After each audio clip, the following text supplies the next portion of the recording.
예, 잘 쉬셨습니까? 예, 쉬는 시간엔 잘 쉬셔야 됩니다. 예. 가끔 50분 공부 시간에 쉬시고 10분 쉬는 시간을 노는 시간으로 사용하시는 분들이 계시는데 그러지 마시고. 자, 어디를 한번 보시냐면 지금 6페이지에 부동산학의 기본적 체계 등등등 해서 내용들이 쭉 있습니다. 7페이지도 있고 8페이지, 9페이지 이런 내용들이 어디까지 있냐면 총론 부분의 내용이 12페이지까지 있다. 12페이지까지는 넘기십시오. 그냥 이건 기본 이론반에서 설명을 드리면서 쭉 할 내용들입니다. 실제로 이 부분도 설명을 자세히 드리면서 넘어가겠지만 기초다지기 시간에는 어떤 내용들을 할 거냐면 시험에 매번 나오는데 거의 똑같이 나오는데 똑같이 나와도 틀리는 부분들이 있답니다. 수강생들이 잘 이해를 못하는 부분, 그런 부분들을 잘 잡아놓고 갈 겁니다. 시간을 좀 투여해서. 그래서 우리 시험에 13페이지부터 나오는 13페이지부터 경제론 부분이 있는데 이 경제론 부분이 우리 시험 40문제 중에 최소로 8문제, 많이 나오면 12문제, 경제론과 관련된 시험 문제는 사실상 거의 20문제 가까이 나온다고 봐야 됩니다. 아예 대놓고 나오는 게 7문제, 8문제, 많게는 12문제고.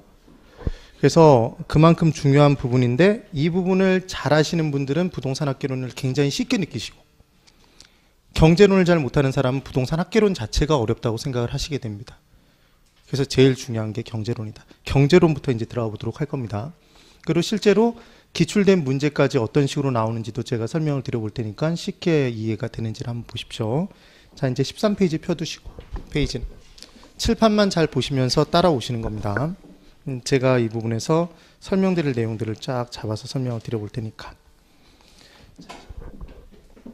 처음에 뭘 공부할 거냐면 경제론에 대해서 공부를 해볼 겁니다. 경제론. 근데 저하고 약속 한 가지를 하고 들어가실 겁니다. 우리나라는 시장 경제 체제랍니다. 그래서 신문에서 가장 많이 보는 단어 중에 하나가 시장 경제 체제 하에서 이런 얘기를 많이 본답니다. 그래서 앞으로 우리는 시장이 뜨면 뭐와 동일시시키냐면 경제와, 경제가 뜨면 시장과 동일시 하셔야 됩니다. 똑같다라고 보셔야 됩니다. 그래서 교재별로는 어떻게 나온 교재들이 있냐면 우리 교재는 부동산 경제론이라고 나오지만 다른 교재는 부동산 시장론이라고 나온 교재들도 있답니다. 똑같답니다. 그럼 결국은 경제론에 대해서 공부한다는 건 뭐에 대해서 공부하는 겁니까? 시장에 대해서 공부하는 거다. 그래 우리가 공부하는 과목명이 주식학개론입니까? 부동산학개론입니까? 부동산학개론이니까 우리는 당연히 무슨 시장을 공부하면 된다? 부동산 시장의 전반적인 내용들이 어떻게 흘러가는지를 공부하면 된답니다. 그런데 이제 출발입니다. 시작한 겁니다. 시장은 실제로 무엇과 무엇으로 만들어져 있냐면 크게 둘, 사고자 하는 사람과 팔고자 하는 사람으로 구성되어 있다 이렇게 보시면 됩니다. 그래서 사고자 하는 걸 얘를 수요라고 하고 팔고자 하는 걸 얘를 뭐라고 하냐면 공급이라고 얘기를 합니다. 수요와 공급. 제가 이제 질문을 드릴 겁니다. 시장은 두 가지로 구성되어 있답니다. 뭐와 뭐로? 수요와 공급. 그럼 결론은 경제론을 공부한다는 건 시장에 대해서 공부하는 거고 시장에 대해서 공부한다는 건 뭐에 대해서 공부하는 거다? 수요와 공급에 대해서 공부하면 됩니다. 그런데 시장에 예전에 아담 스미스라는 사람이 얘기한 부분을 공부하신 분들이 있을 텐데 보이지 않는 손이라고 들어보신 적 있습니까? 아니, 그게 중요한 건 아닌데 그게 뭐였냐면 가격이었답니다. 가격. 그래서 가격은 얘가 시장의 중심이라고 보시는 겁니다. 그럼 생각해 보십시오. 소주 한 병의 가격이 1,000원에서 2,000원 올라갑니다. 소주의 가격이 한 병에서 2,000원 올라갔답니다. 그럼 소주를 더 사 마십니까? 덜 사 마십니까? 덜 사 마시게 돼 있다? 그러면 소주 가격과 소주의 수요량은 같은 방향으로 움직인다? 반대 방향으로? 반대 방향으로 움직이는 건 비례, 반비례? 반비례. 정예관계, 역예관계? 역예관계랍니다.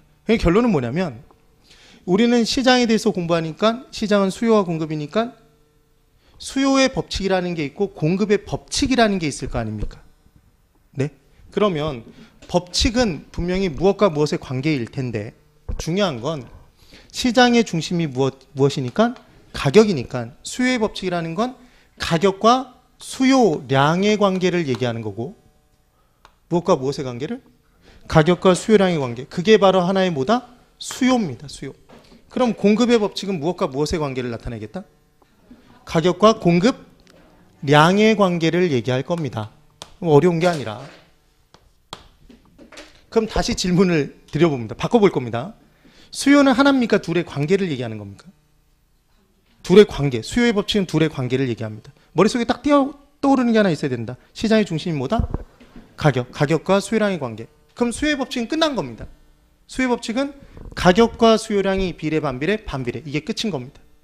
그러면 이제 공급의 법칙이 있을 텐데 우리가 소주를 공급하는 회사 입장이라면 소주 한 병의 가격이 1,000원에서 2,000원으로 올라가면 공급자 입장에서는, 소주 회사 입장에서는 공급량을 늘릴 것 같습니까? 줄이겠다? 늘립니다. 아파트 건설회사는 아파트 분양 가격이 올라가면 아파트 공급량을 늘린다, 줄인다? 늘리고, 아파트 분양 가격이 떨어지면 이익이 주니까 공급량을 늘린다, 줄인다? 줄인다. 그럼 공급의 법칙은 가격과 공급량이 비례, 반비례? 비례. 같은 방향, 반대 방향? 같은 방향. 정해관계, 역외관계? 정해관계. 이게 공급의 법칙이랍니다. 개념이. 이게 끝인 겁니다. 그럼 이제 우리가 시장에 대해서 공부한다고 얘기했고 수요의 법칙과 공급의 법칙을 공부했는데 이렇게 얘기하고 그냥 끝나면 재미가 있다, 없다? 충분히 재미가 있는데 낼 게 별로 없답니다. 낼 게. 그러니까 이제 여기서 조금씩 더 들어가는데 어떻게 들어가는지 이제 잘 보십시오. 자, 칠판만 거기 다 있으니까 0이고 이제 세로축에는 가격을 적고 가로축에 제가 뭘 적을 거냐면 수요량을 적을 거랍니다. 수요량. 얘를 이렇게 적는답니다. 그럼 칠판만 그냥 계속 보시는 겁니다. 뭘 막 적지 마십시오. 나중에 적다 보면, 계속 적다 보면 온갖 곳에 다 적혀져 있는데 정작 머릿속에는 안 적혀져 있습니다. 근데 시험장에 우리가 들고 갈 수 있는 건 딱 하나밖에 없습니다. 머리. 그래서 이렇게 들어가야 됩니다. 별로 재미가 없더라도 이걸 이겨내야 됩니다. 그래서 지금 보시면 얘는 세로축의 가격이고 가로축의 수요량이랍니다.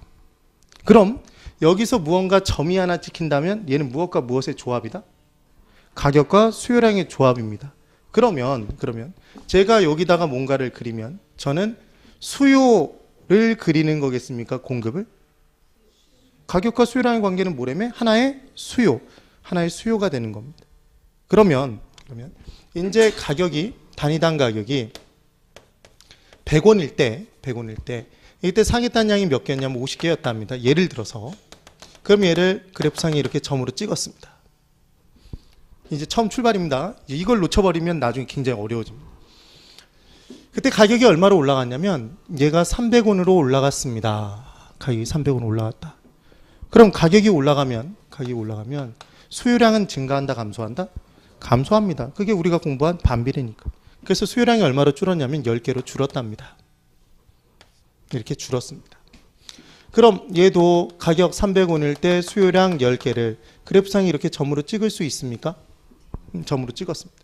그럼 지금 그래프상에 점이 몇 개가 존재합니까? 2개. 무엇과 무엇의 조합인? 가격과 수요량의 조합인 점이 2개가 나온 겁니다. 그럼 이 점 2개를 연결하면 이와 같은 선이 나올 겁니다.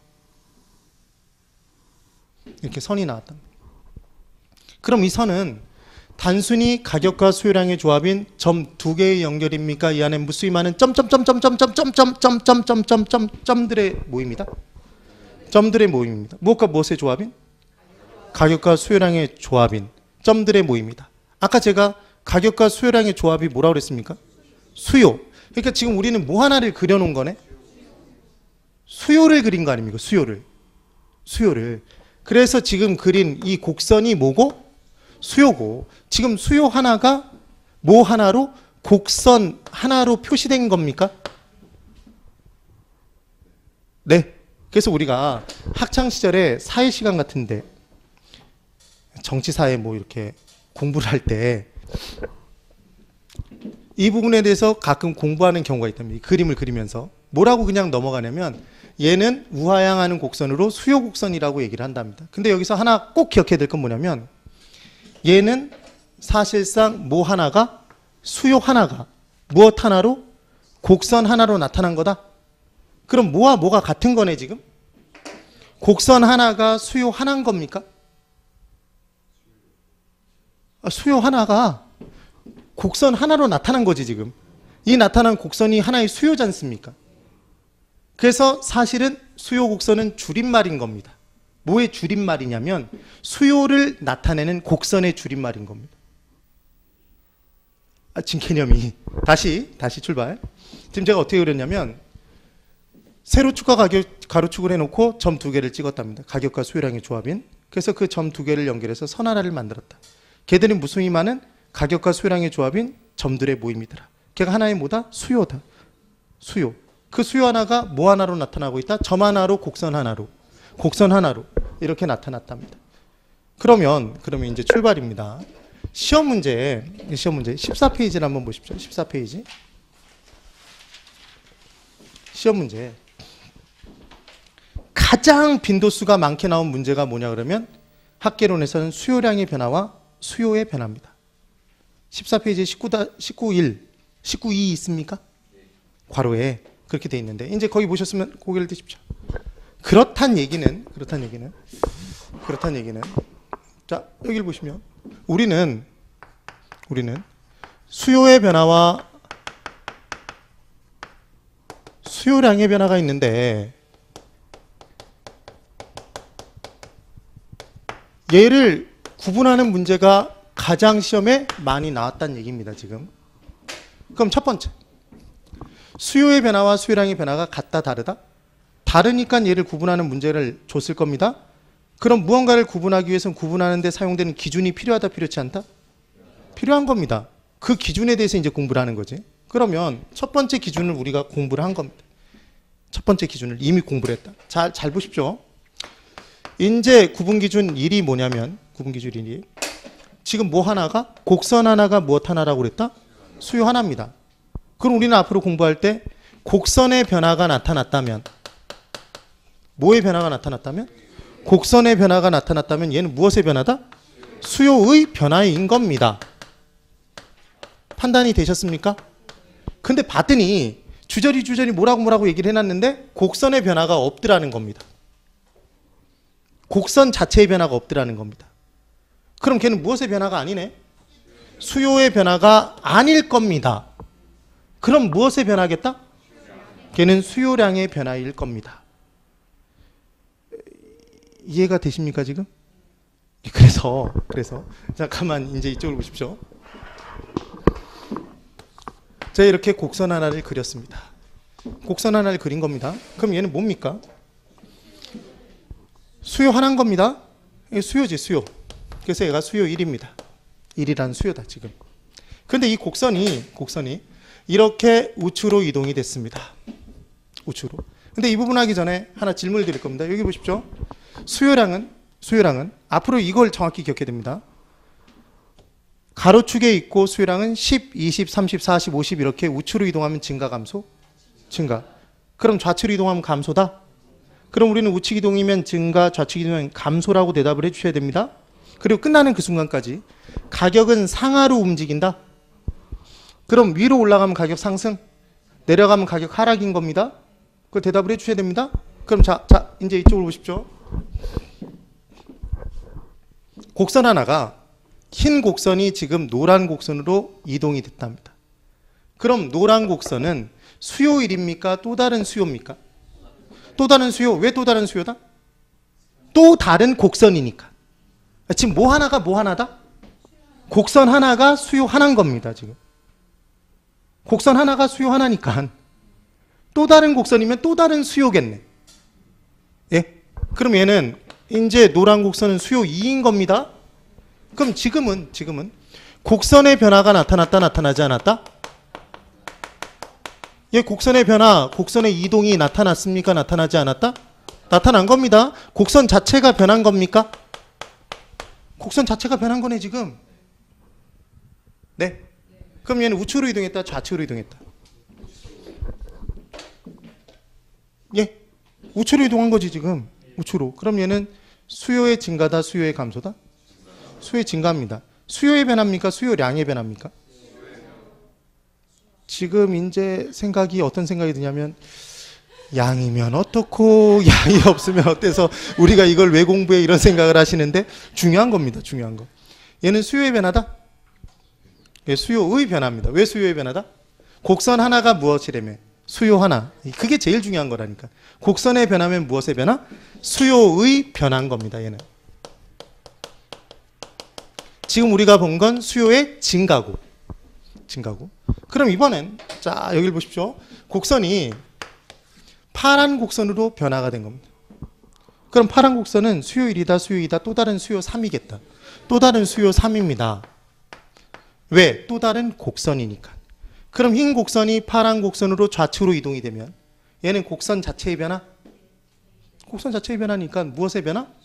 수요의 변화. 수요의 증가 감소? 수요의 감소. 왜? 좌측 이동이니까. 지금 그 얘기인 겁니다. 그런데 이제 여기를 보십시오. 자, 이제 뭐가 다른지를 잘 보십시오. 곡선이 있습니다. 곡선이 있습니다. 얘가 수요 1입니다. 1이란 수요입니다. 1이란 수요다. 그때 점이 A점에서 B점으로 이렇게 이동이 된 겁니다. 이렇게 이동이 됐답니다. 그럼 얘는 곡선의 변화가 나타났습니까? 곡선의 변화가 아니다? 곡선의 변화는 아닙니다. 그럼 얘는 지금 곡선 상의 변화입니까? 곡선 위에서 변화가 나타난 거네. 그럼 곡선 상의 이동인 겁니다. 그럼 얘는 동일 곡선 상의 점의 이동입니까? 맞습니까? 네. 지금 그렇게 된 겁니다. 그러면 얘는 곡선의 변화가 아니니까 무엇의 변화가 아니겠네? 수요의 변화가 아닌 겁니다. 수요의 변화가 아닙니다. 그런데 봤더니 얘는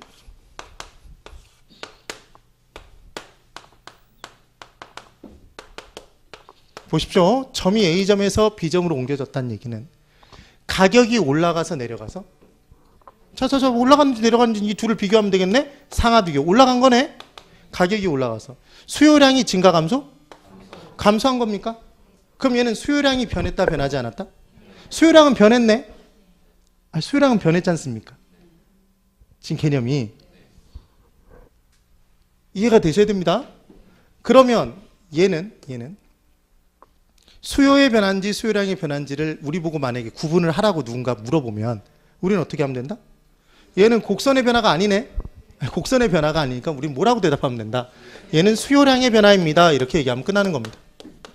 그런데 봤더니 잘 보십시오. 수요량의 변화는 지금 분명히 수요량이 변화했습니다. 수요량이 변화했네. 그럼 이 수요량의 변화는 가격이 변해서 변했다? 가격 이외가 변해서 변했다? 수요량이 지금 감소한 이유가 원인이 가격 말고 가격 이외의 것이 변한 겁니까? 가격이 올라가서? 가격이 올라가서 수요량이 감소한 거 아닙니까? 된 겁니다.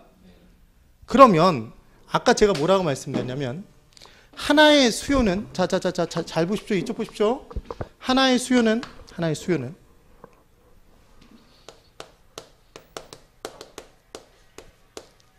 하나의 그냥 수요 하나인 겁니까? 둘의 조합이라고 그랬다.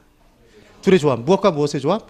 가격과 수요량의 조합. 그럼 촘촘히 적어보면 얘 수요 하나는 지금 가격 100원일 때 수요량이 몇 개? 50개. 그럼 가격이 110원일 때는 수요량이 48개. 예를 들어. 그 다음 쭉쭉쭉쭉 계속 가다가 이때 가격이 300원이면 수요량이 몇 개? 10개.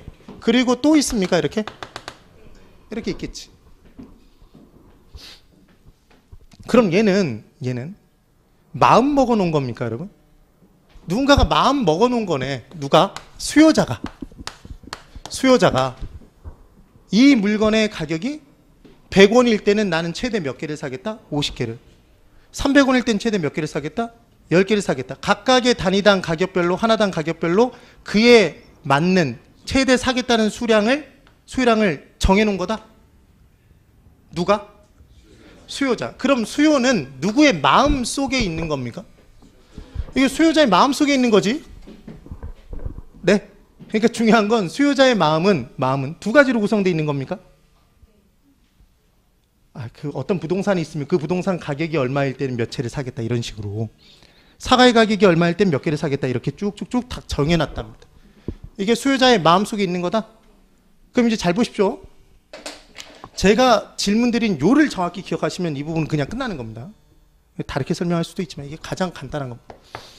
그러면 이 안에서 가격이 100원에서 300원으로 변화했습니다. 그럼 수요량이 50개에서 10개로 변합니까? 네.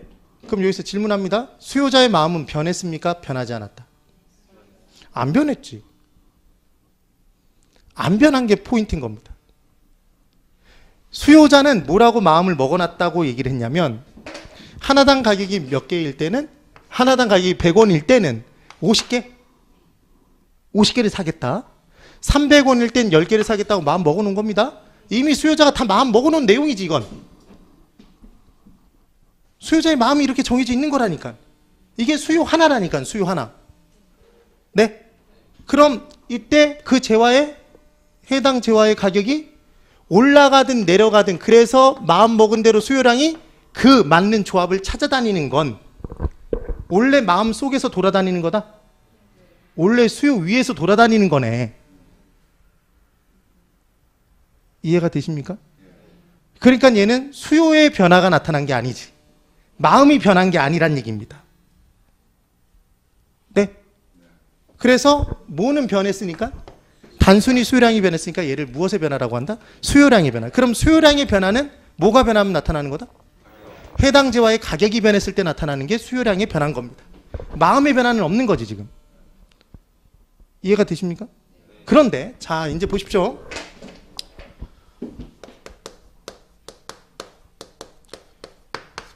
수요자의 소득이 증가했습니다. 그럼 얘는 가격이 변한 겁니까? 가격 이외의 것이 변한 겁니까? 가격 이외의 것이 변했습니다. 그랬더니 어떤 일이 발생하냐면 수요자가 100원일 때 원래 소득일 때는 100원일 때 최대 몇 개를 사겠다고 그랬는데 50개인데 소득이 증가되니까 동일한 가격 100원에서 사겠다는 양을 얘를 55개로 늘린 겁니다. 이럴 수 있습니까? 이렇게 됐겠지. 소득이 증가됐으니까. 그리고 300원일 때는 최대 몇 개를 사겠다고 얘기를 한 거냐면 얘 13개를 사겠다고 얘기를 한 겁니다. 예를 들어서 그러면 지금 소득 증가라는 가격 이외의 요인이 변함에 따라 수요자의 마음 속에서 어떤 변화가 생기냐면 원래 마음은 100원일 땐 몇 개인데 50개 이 조합인데 동일한 가격 100원에서 사겠다는 양이 몇 개로? 55개로 변해버린 겁니까? 맞지? 그럼 110원일 때도 얘가 예를 들어 52개로 이런 식으로 올라가 버린 거네? 네. 그럼 300원일 때는 몇 개로? 동일한 가격 300원일 때 원래 10개였는데 원래 마음은 소득 증가라는 요인이 변함에 따라 소득 증가에 따라 10개에서 몇 개로? 13개로 마음이 바뀌어버린 겁니까? 네. 수요자의 마음이 뭐래매? 수요가 변해버린 거지. 얘가 무엇의 변화다? 수요의 변한 겁니다. 이게 기본 개념인 겁니다. 근데 이걸 설명 안 하고 다른 내용으로 들어가서 다른 얘기를 하다 보면 사람들이 헷갈려 죽어버리는 겁니다. 그럼 여기서 질문합니다. 제가 얘기하는 게 맞나 보십시오. 이제 여기 보십시오. 수요량의 변화는 수요의 변화와 같다. 다릅니다. 다시 질문.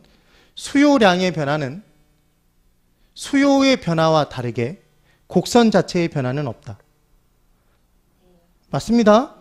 그러면 지금 잘 보십시오. 여기서 점이 움직여 다닌다는 게 아까 저기서 왔다 갔다 하는 거네. 원래 그 마음속에서. 그럼 마음속에서 왔다 갔다 하기 위해서는 뭐가 변했을 때만 가능한 거다? 가격이 변했을 때만 그 원래 정해진 마음속에서 돌아다니는 거지. 네? 그럼 수요량의 변화는 수요량이 실제로 변합니까? 변하지 않습니까? 수요량이. 수요량은 변하지 지금. 가격이 100원에서 300원으로 변했을 때 수요량이 50개에서 10개로 이 마음속에서 돌아다니면서 수요량이 변한 건 같지. 맞습니까? 그런데 지금 수요의 변화는 뭐가 변함에 따라? 가격 이외의 것이 변함에 따라. 지금 제가 계속 이걸 느끼셔야 됩니다. 첫 시간에 경제론이라고 적어놓고 시장 경제, 시장이라고 적어놓고 수요 공급 딱 적더니 시장의 중심이 가격이라고 딱 했던 거 기억나십니까? 그럼 우리는 중심을 잘 알아야 된다, 몰라야 된다? 중심이 제일 중요한 거 아닙니까? 중심이. 그러니까 뭔가를 구분하면 뭘 기준으로? 가격을 기준으로. 가격 아니면 나머지는 다 가격 이외의 것이겠네. 네. 지금 그 얘기를 한 겁니다. 그러면 소득 증가가 발생함에 따라 동일한 가격에서 달라진 가격, 동일한 가격? 동일한 가격에서 수요량이 변해버린 겁니까?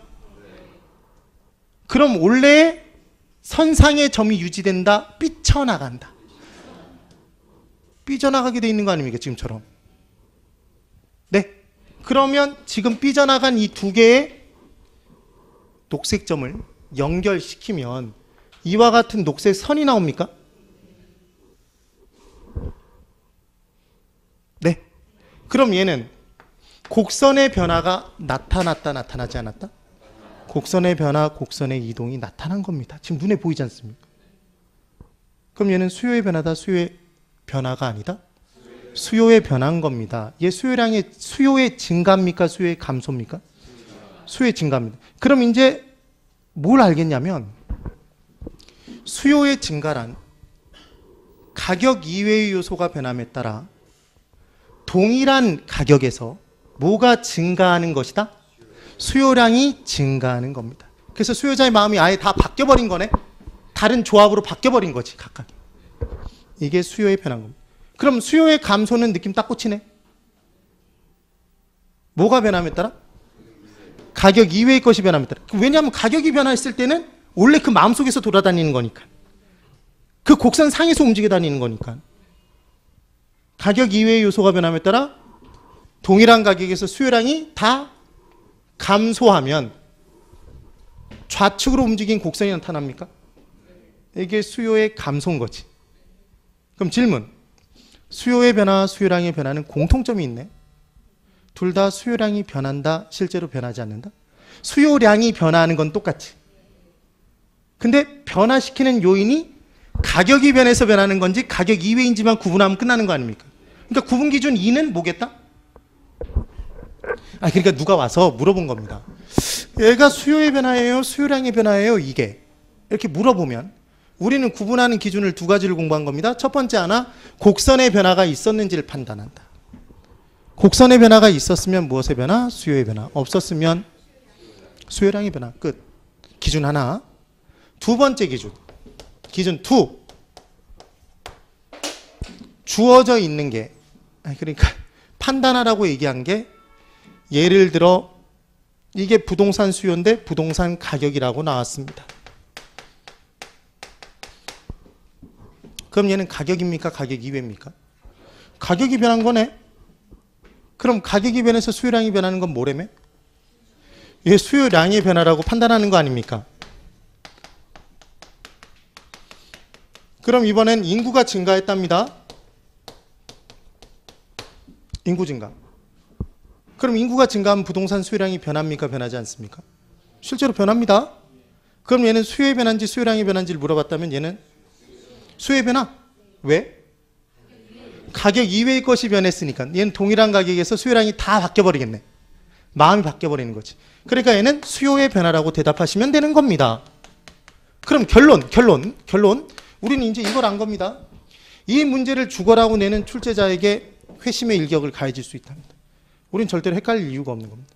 왜? 시장의 중심은 하나다, 여러 개다? 하나인 겁니다. 하나. 뭐만? 가격만 시장의 중심. 가격이 변했을 때가 뭐래매? 수요량의 변화. 그럼 수요량의 변화는 딱 하나밖에 없는 거네. 뭐가 변했을 때만? 가격이 변했을 때만. 그럼 수요량의 변화일 때만 곡선 상에서 움직이네. 아니, 동일 곡선상에서 점이 이동하는 거 아닙니까? 얘 하나만.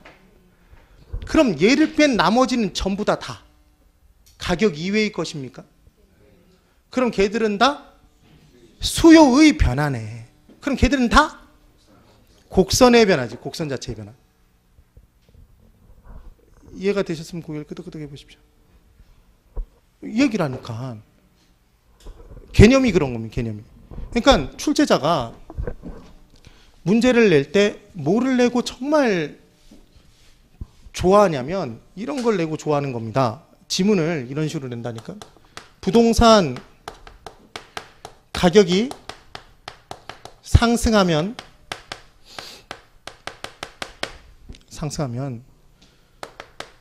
수요 곡선이 좌측으로 이동한다. 이렇게 문제를 주는 겁니다. 얘가 언제 x인지 판단하라면. 자, 5 x. 다른 사람도 볼 수 있으니까 이렇게 살짝만 들어보세요. 살짝만. 저만 볼 수 있게. 자, 이 문장 5다. x다. x입니다. 왜 x입니까? 예? 아니, 지금 딱 봐야지. 지금 뭘 봐야 되냐면 언뜻 생각했을 때 이런 생각을 한다면 아까 그놈이 배운 지 얼마 안 됐으니 그놈은 저거. 아까 그놈이 좌측으로 이동하는 건 감소하는 거라며. 감소네? 부동산 가격이 올라가면 부동산 수요량 감소잖아.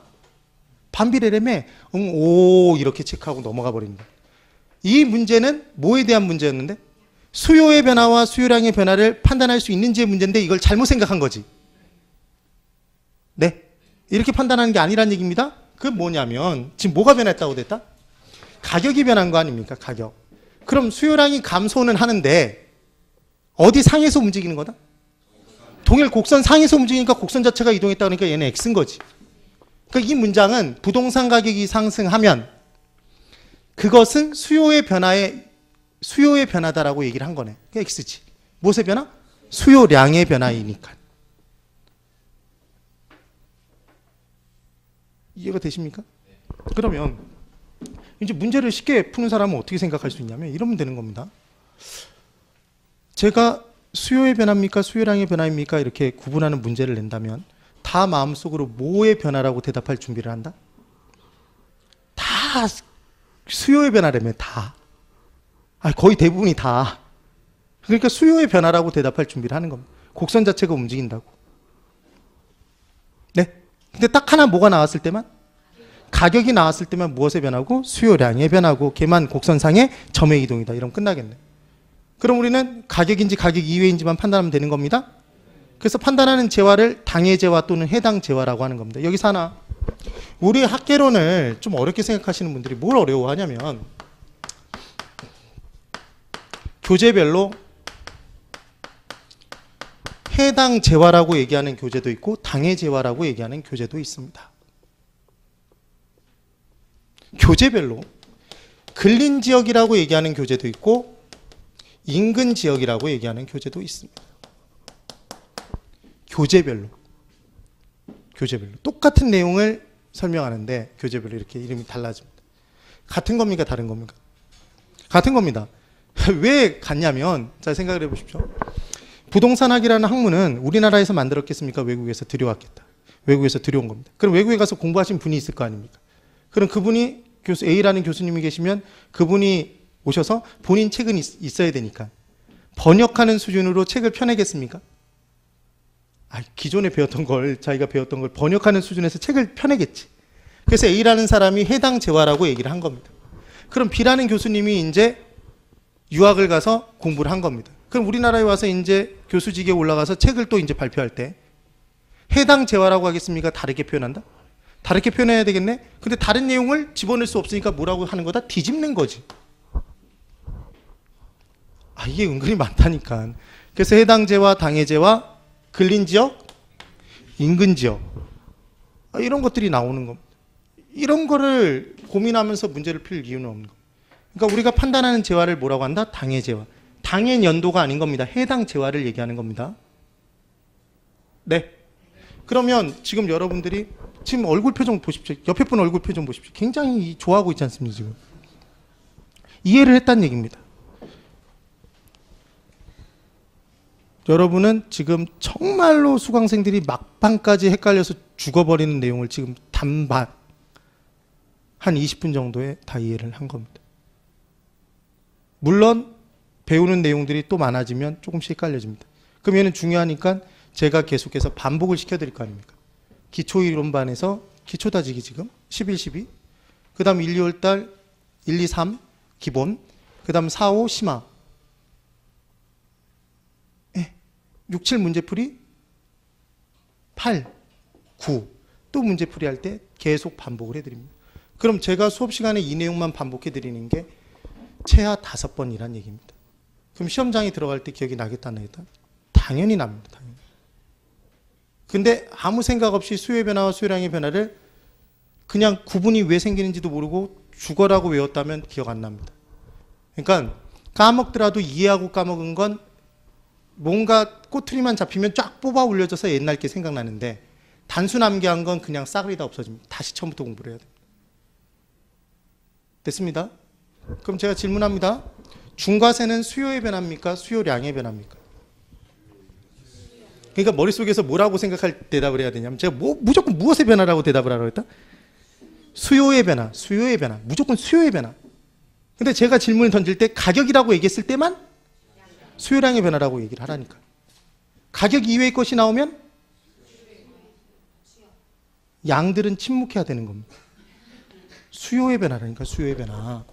이렇게 끝나는 겁니다. 됐습니다. 수요의 변화, 수요량의 변화. 그게 주저리 나와 있는 겁니다. 그게 14페이지에 제가 지금 설명드린 내용입니다. 그래서 지금 봤더니 19-1을 보시면 수요량의 변화에 14페이지 곡선이 하나가 있습니까? 두 개가 있습니까, 여러분? 하나입니다. 그럼 곡선이 하나밖에 없으면 수요가 하나밖에 없는 거네? 그럼 그 위에서 아무리 움직여 다녀봤자 수요의 변화일 수가 없지. 이게 무엇의 변화다? 수요량의 변화. 근데 봤더니 좌측의 수요량이 왔다 갔다 움직이는 게 뭐가 변했기 때문이다? 세로축의 가격이 변했기 때문이네. 네. 그래서 가격의 변화만 수요량의 변화. 걔만 곡선상의 점의 이동인 겁니다. 그런데 봤더니 그 밑에 19-2에 수요의 변화에 곡선이 몇 개 있습니까, 여러분? 2개가 있습니다. 그럼 벌써 수요가 몇 개 나온 거네? 2개. 그럼 원래의 곡선에서 우측의 곡선으로 이동이 되면 뭐가 변한 거네? 곡선이 변한 거고 수요의 변화가 나타난 거지. 여러분, 수요량의 변화라고 지금 대답하시면 안 됩니다. 무엇의 변화? 수요의 변화. 지금 그렇게 나타나진 겁니다. 자, 정말로 이해가 되셨으면 고개 끄덕끄덕 해보십시오. 제가 수업하는 방식이 이해가 되십니까? 저는 무조건 이해를 도모해서 수업을 하는 스타일이지 그냥 써진 대로 여러분들이 읽고 이해하십시오. 그럼 뭐 하려고 학원을 다닙니까? 저는 한 가지 자부심은 있습니다. 제가 대학 교수보다는 강의를 더 잘합니다. 물론 대학 교수도 나름의 이제 강의력의 정도에 따라 다를 수 있지만 그 이유가 뭐냐면 대학 교수님들은 어느 정도 선별된 사람들, 연령대가 비슷한 사람들을 데리고 수업을 합니다. 그러니까 알아서 공부하겠지 하고 거의 대부분 읊어주거나 잘게 씹어서 해석해 주지 않는다. 근데 우리는 지금 주위를 둘러보면 젊은 남자, 어린 남자 보였을 때 등등. 나머지는 기분 나쁠 수 있기 때문에 거기까지만 이제 하도록 하겠습니다. 그래서 이렇게 다양한 분들이 앉아 계시는 거예요. 제 수업의 가장 기준은 뭐냐면 50대 주부입니다. 40, 50대 주부. 공부를 한참 동안 놓고 안 하고 그냥 나오신 남편한테 등 떠밀려서 나오십니다. 여보가 나가서 좀 우리 집의 장래를 위하여, 미래를 위하여 여보가 좀 공익에서 자격증을 따와. 내 1년 동안 지원해 줄게. 그렇게 해서 시작하신 분들. 아니면 장래의 시아버지 되시는 분이 며느라 네가 좀 따와라. 그럼 내가 너 올 때 차를 해줄게. 이런 분들 각종 옵션이 걸린 상태에서 오신 분들이 많습니다. 그러면 이제 온갖 분들이 계시는데 솔직하게 말씀을 드리면 젊은 분들은 이해력은 조금 떨어집니다. 암기력은 아직 생생합니다. 그 초반에는 연세 드신 분들이 훨씬 더 성적이 좋습니다. 왜? 이해력이 더 높으니까. 사회 경험상 이런 내용들이니까 거의 대부분 법을 이제 공부하실 거고, 학개론 빼놓고, 학개론도 신문만 많이 읽었어도, 경제면 많이 읽었어도 굉장히 도움이 되는 내용들이 있습니다. 그래서 이해를 잘 하십니다. 근데 나중에 가면 그 이해했던 내용들 전체를 다 통째로 까먹습니다. 그게 어쩔 수 없습니다. 제가 올해 이제 42이고 내년에 43인데, 생각해보면 예전 학창시절에는 한번 보면 웬만한 건 외웠던 것 같습니다. 가사 같은 것도, 노래 가사도 들어보면 그때 당시에는 많이 잘 외웠던 것 같은데, 요즘은 노래방 기계 자막을 보면서도 제대로 모르겠습니다. 한 곡을 외워서 완창한다는 건 판소리 완창보다도 더 어려운 일이에요. 있을 수도 없는 일이에요. 진짜로. 그만큼 암기력이 떨어지고 있는 걸 느낍니다. 그래서 제가 수업을 진행할 때 40대, 50대의 가정주부가 그 기준선이라고 말씀드린 건 최대한 편하게 이해하시기 쉽게, 그리고 계속해서 반복을 시켜드리겠다는 얘기입니다. 그래서 젊은 사람들은 어느 정도 듣다 보면 지루할 수도 있습니다. 왜? 난 이미 이해가 끝났고 저렇게 문제 나오는 걸 다 알겠는데. 근데 지루하다 생각하지 말고 그 수업 시간에 계속 반복하다 보면 별도로 공부하지 않아도 된다. 그걸 공부하는 시간이라고 생각하라는 얘기입니다. 나머지 분들은 이해할 때까지 계속 반복하는 내용을 들어보시고. 근데 반복을 똑같이 반복하는 게 아니라 얼굴 표정을 보고 그 부분을 잘 이해 못하면 다른 방법으로 바꿔서 설명을 합니다. 그게 학원 강사의 직분이라고 생각합니다. 가끔 어떤 경우가 있냐면 강사는 설명을 드럽게 못하는데 수강생들이 점수가 잘 나오는 경우가 있습니다. 답답해서 자기가 혼자 공부한 거예요. 실제로 있다니까요. 실제로. 그래서 저는 제일 싫어하는 말이 뭐냐면, 학원에 가서 첫 2달을 들으면 무슨 얘기인지 하나도 못 알아듣는다. 하나도 못 알아들을 공부를 뭐 하려고 합니까? 2번째 듣고 있는데도 아직도 못 알아듣는다. 아직 무르익지 않아서 그렇다.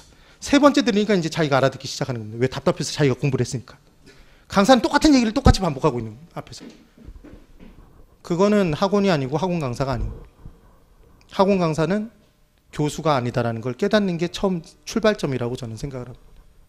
우린 강사입니다. 여러분들한테 무슨 대단한 지식을 전해주는 게 아닙니다. 수요의 변화와 수요량의 변화가 이게 무슨 대단한 지식입니까? 시험에 나오니까 이걸 강의를 하는 겁니다. 근데 강의를 하는데 헷갈려야 된다, 문제가 나오면 그냥 찍어야 된다? 그냥 답이 보이도록 수업을 해드려야 되는 겁니다. 그리고 이걸 첫 시간에 하는 이유는 얘가 빈도수가 제일 많기 때문에, 그리고 이걸 끝까지 헷갈려하는 분들이 너무나 많기 때문에, 그리고 이걸 경험하는 이유는 제 마음입니다. 수요자의 마음속에 뭐가 있다며? 수요가 있다며. 그러면 자, 응용. 여기 보십시오. 응용입니다. 공급의 변화와 공급량의 변화도 나오겠습니까? 똑같을 거 아닙니까? 네? 그러면 아까 공급은 그냥 간단하게 해볼 겁니다. 자세하게도 안 합니다. 0이고 가격이고 공급량입니다. 가격이 100원일 때 팔겠다는 양이 10개였습니다. 예를 들어. 가격이 300원으로 올라갔습니다. 그럼 공급자는 공급량을 늘린다, 줄인다? 늘립니다. 그럼 공급량이 50이 됩니다. 그럼 지금 그래프상에 가격과 공급량의 조합인 점이 2개. 그럼 이 점 2개를 연결하면, 아까랑 똑같은지 보십시오. 이 점 2개를 연결하면 이와 같은 곡선 하나가 나온다? 그렇습니까? 그럼 이 곡선은 가격과 공급량의 조합인 단순한 점 2개의 연결이다. 이 안에 무수히 많은 점들의 모임이다. 점들의 모임입니다. 무엇과 무엇의 조합인? 가격과 공급량의 조합인. 이게 하나의 뭐다? 그렇습니다. 거기서 멈췄었어야지. 공급량이다 그러면 안 되는 거니까. 예?